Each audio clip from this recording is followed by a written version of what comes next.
자, 오늘 먼저 우리 서답식 문항부터 보도록 하시겠습니다. 서답식이 선생님들이 좀 많이 궁금해하실 것 같아서 논술은 좀 시간이 많이 걸리니까 일단 서답식부터 좀 보도록 할게요. 학습 6입니다. 학습 6이고 교재 페이지 12페이지를 보시면 되겠습니다. 자, 학습 6 서답식 문항 좀 보실게요.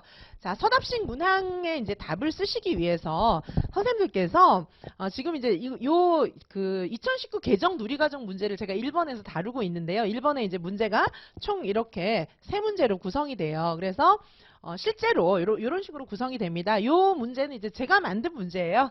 이지선, 유아, 임용 문제 이렇게 나와 있잖아요. 제가 만든 문제인데 좀 쉽게, 비교적 쉽게 2019 개정 누리과정 에 대해서 조금 문제를 낸 것이고요. 사실은 요게 이제 제가 작년에도 비슷한 문제 다뤘었는데 요게 이제 요번에 2021 논술에 난 문제랑 조금 비슷한 내용을 담고 있습니다. 뭐냐면 이제 가정 연계, 그다음에 이제 부모 참여 뭐 이런 내용들을 담고 있어요. 사실은 이제 2019 개정 누리과정에서 가정 연계, 부모 참여를 굉장히 중요하게 생각하기 때문에 사실은 논술에서도 그런 문제를 다룬 거죠. 워크숍 형태의 부모 교육 이런 거 많이 강조하고 있어요. 2019 개정 누리과정에서는. 자, 그러다 보니까 선생님들께서 요번에 이제 지난 기출에서 2019 개정 누리과정이 뭐 이렇게 막 외워서 쓰는 문제가 많이 안 나왔기 때문에 2019 개정 누리과정이 안 나왔다라고 생각하시는지 모르지만 그렇지가 않습니다. 뭐냐 하면 거기에 반영되어 있는 모든 내용들은 2019 개정 누리과정을 염두에 두고 다 모든 문제가 나왔어요. 교육과정 A, B도 마찬가지고. 자, 그리고 이 논술에서도 지금 2019 개정 누리과정 안에 있는 내용들이 논술 문제로 변화해서 나온 겁니다. 자, 우리는 2019 개정 누리과정에 지금 이제 바로 직전에 기출된 2021 논술 그 문제를 교육과정 형태로 다시 변형시켜서 보는 거예요. 이거는. 자, 어쨌든 뭐 그런 의미를 담고 있습니다.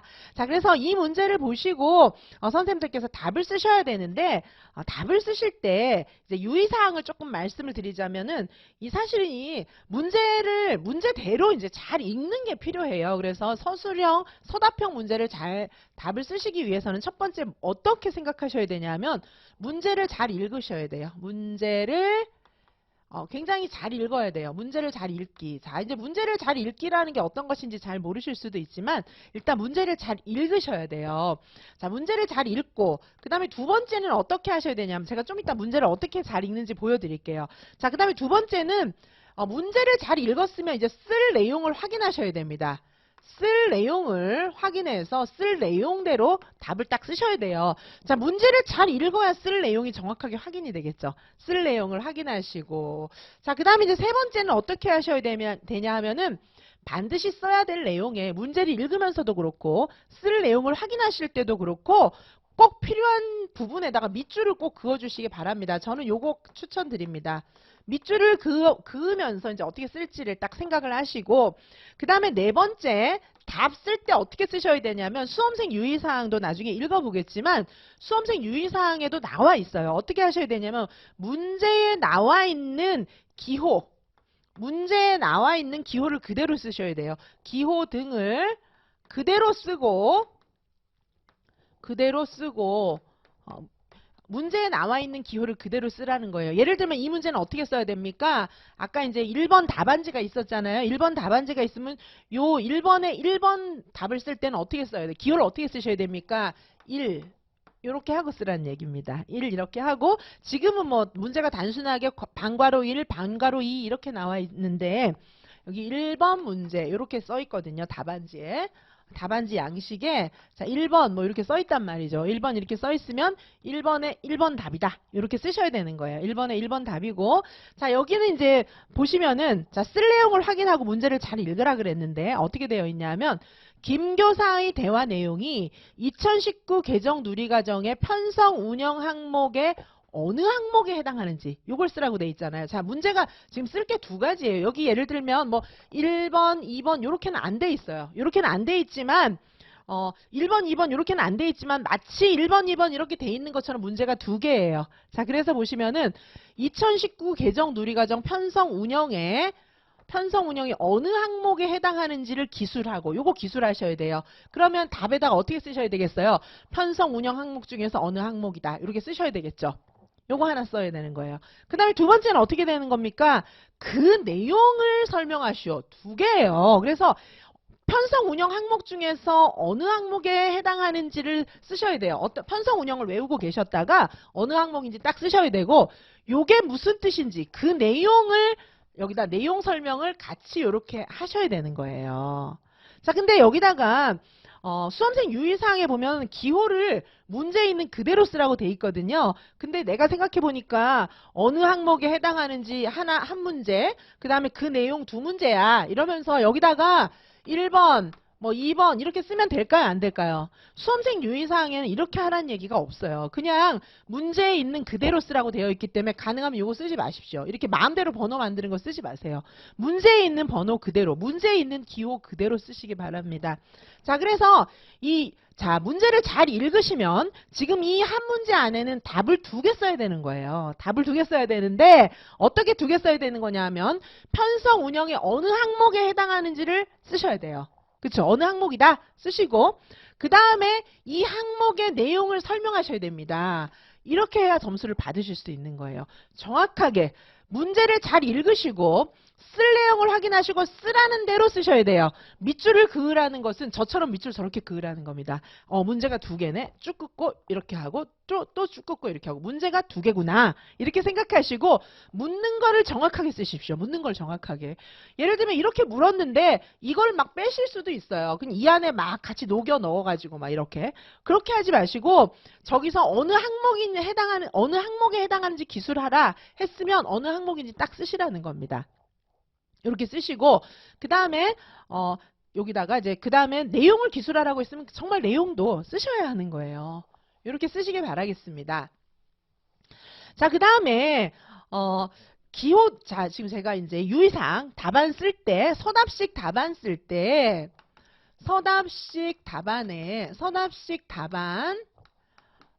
유의사항이에요. 서답식 답안 작성에 유의사항을 제가 지금 크게 네 가지를 설명해 드리고 있어요. 1번, 2번, 3번, 4번. 지금 4번 하다가 이제 지금 제가 좀 자세하게 설명을 드린 거죠.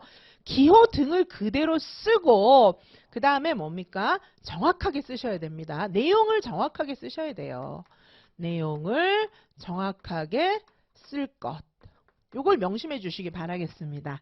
자, 그래서 기호를 그대로 쓰고 아까 문제 두 개였잖아요. 자, 요거를 그대로 쓰시기 바라겠습니다. 자, 그러면 자, 1번 지금 우리 그 교재 자료에 있는 교재에 있는 요 1번 모범 답안을 조금 한번 확인해 보도록 할게요. 문제는 이제 계속 이렇게 되어 있는데 자, 모범 답안을 좀 한번 보시겠습니다. 자, 1번. 자, 요거 한번 확인해 보실게요. 자, 답안을 어떻게 작성하셔야 되냐 하면은, 지금 아까, 편성 운영, 2019 개정 누리과정 편성 운영의 어느 항목에 해당하는지를 쓰라고 했잖아요. 이제 대화는 조금 이따 읽을게요. 답 쓰는 형태만 일단 보시는 거예요. 문제는 조금 더 이제 문제 읽고 막 다시 좀 이따 보도록 하겠습니다. 자, 지금 이제 답안의 형태만 보는 거예요. 누리과정 편성 운영의 어느 항목에 해당하는지 기술하라 그랬거든요. 2019 개정 누리과정 편성 운영편 제가 그대로 써놨어요. 그래서 편성 운영편 그대로 써놨는데 아까 그 내용은 여기 이제 4에 있는 것이었어요. 가정과 지역사회와의 협력과 참여에 기반하여 운영한다. 요 항목에 해당하는 대화를 원감쌤하고 김교사하고 둘이 하는 내용이었습니다. 아까 대화의 내용이. 그러므로 2019 개정 누리과정 편성 운영편에서 어느 항목인지는 요걸 쓰시는 거예요. 4. 그쵸? 그래서 전 여기다 이렇게 썼죠. 가정과 지역사회와의 협력과 참여에 기반하여 운영한다. 요렇게 썼습니다. 이렇게 썼어요. 그럼 이제 이 내용에 대해서 또 설명을 하라 그랬는데 이 내용도 사실은 우리 해설서에 자세하게 써 있거든요. 이게 무슨 뜻인지 해설서에 자세히 나와 있습니다. 자, 그래서 해설서에 있는 그대로 저는 답을 썼어요.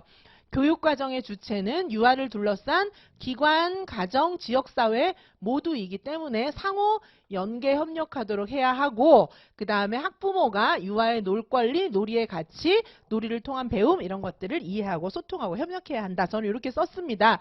근데 이제 왜 이렇게 나왔냐 하면은 보시면 개정 누리과정 편성 운영편이고 이제 우리가 해설서에 있는 내용들을 제가 여기 요약을 딱 해놓은 것이거든요. 요약해놓은 내용에 보시면은 해설서 내용이 이렇게 되어 있어요. 그래서 보시면 교육과정의 주체는 유아를 둘러싼 기관, 가정, 지역사회 모두이기 때문에 상호 협력하고 연계해야 된다. 이런 얘기가 나와 있고, 그다음에 두 번째 왜 연계해야 되는지 이유가 여기 2번, 3번에는 사실은 나와 있거든요. 그래서 교육과정의 주체가 과거에는 이제 뭐 국가라든가 아니면은 유치원 교사라든가 이런 게 아니라 기관, 가정, 지역사회 모두이기 때문에 상호 연계해야 된다. 이렇게 이제 규정하고 있는 거예요. 자, 그리고 학부모하고 이제 막 상호 연계해야 되는 이유는 뭐냐 하면 유아 중심 놀이 중심 교육 과정을 부모님이 이해하는 것이 필요하다는 거예요. 부모님들은 보통 놀이의 가치 이런 거 잘 모르시잖아요. 자, 그걸 이해하는 것이 누리 과정의 운영에 중요하다. 이렇게 설명을 하고 있습니다. 그다음에 세 번째, 각 기관에서 학부모가 유아의 놀 권리, 놀이의 가치, 놀이를 통한 배움 이런 것들을 이해할 수 있도록 다양한 방법으로 소통하고 협력하도록 하세요. 이런 세 가지의 그런 의미들을, 이런 세 가지의 유의사항들을 우리 해설서에서 딱 얘기하고 있어요. 자, 그래서 가정과 지역사회와의 협력과 참여에 기반해서 운영해라. 이런 거는 우리 해설서에도 자세히 나와 있고 실행 자료집에도 굉장히 자세히 나와 있어서 제가 이렇게 요약을 해놓은 것이거든요. 자, 그래서 지금 아까 문제에 보시는 것처럼 김교사의 대화 내용, 김교사가 뭐라 그랬냐면 놀이 이해를 돕는 학부모 모임 운영이 필요할 것 같아요. 가정과 지역사회가 함께 노력해야 할 것 같아요. 이렇게 얘기하고 있거든요. 이 내용은 2019 개정 누리과정의 편성 운영에서 어느 항목에 해당하느냐, 그리고 또 그 내용을 설명하셔. 이 문제 같으면은 이 내용, 그쵸? 2019 개정 누리과정 편성 운영편에서 어느 항목인지를 명확하게 쓰셔야 되고, 항목을 딱 쓰셔야 되고, 그 다음에 그 내용을 풀어서 쓰셔야 되는데, 내용은 지금 제가 설명드린 바와 같습니다. 자, 그렇게 해서 다시 한번 답안을 보시면 어떻게 될까요? 자, 내용, 편성 운영편에서 내용 찾아서 정확하게 썼어요. 가정과 지역사회와의 협력과 참여에 기반하여 운영한다. 요게 꼭 들어가야 돼요. 쓰라 그랬으니까. 그 다음에 이제 이 풀어쓴 내용. 풀어쓴 내용은 선생님마다 조금 자유방임하게 쓰실 수가 있겠지만 그래도 필수적인 얘기들은 들어가야 합니다. 해설서를 기반으로 해서. 자, 어떻게 들어가야 되나요? 기관, 가정, 지역사회 모두가 교육과정 주체이기 때문에 상호 연계하고 협력해야 된다. 이런 내용이 들어가야 되겠죠. 여기 가정과 지역사회 협력과 참여에 기반하여 운영한다고 했으니까 기관, 가정, 지역사회 여기가 상호 협력해야 되고, 그 다음에 이제 요렇게 협력해야 되는 이유가 우리 해설서에 나와 있기 때문에 그 이유는 유아의 놀 권리와 놀이의 가치, 놀이를 통한 배움 이런 것들을 이해할 수 있도록 소통하고 협력해야 된다. 뭐 이런 얘기들이 들어가 있어야 합니다. 그래서 여기에 이제 뭐 키워드들도 있죠. 키워드들 같은 경우에는 이제 여기 기관, 가정, 지역사회, 그다음에 소통하고 협력해야 된다. 뭐 이런 것들이 들어가 있어야 되겠지만은 여기 요 단어는 꼭 들어가야 되고 막 그런 문제가 다 구성되는 것은 아니고 키워드가 굉장히 중요한 것들이 있고 키워드가 좀 광범위하게 구성되는 문제가 있을 수가 있습니다. 그래서 이 경우에는 이제 가정과 지역사회 협력이 어떤 의미인지를 풀어서 쓰시면 되는데 기관, 가정, 지역사회 같이 상호 연계하고 협력하고 소통하고 해야 된다. 뭐 이런 얘기들이 들어가야 돼요. 기관, 가정, 지역사회, 소통, 협력 이런 것들이 이제 키워드가 될 것이고 그 다음에 이제 추가적으로 학부모가 유아의 어떤 놀이를 이해하는 거 뭐 이런 것들이 이제 들어가면 되겠습니다. 자, 그렇게 해서 가장 중요한 것은 요 편성 운영편에 있는 요 해당 내용이 정확하게 들어가야 되고 요 설명이 들어가야 된다. 이런 형식이 일단 맞아야 되고요. 그 다음에 이제 요 내용이 맞아야 되겠죠. 그리고 이제 설명하는 데 있어서 키워드는 기관, 가정, 지역사회, 소통, 협력, 그 다음에 유아의 놀이에 대한 이해 이런 것들이 키워드가 되겠습니다.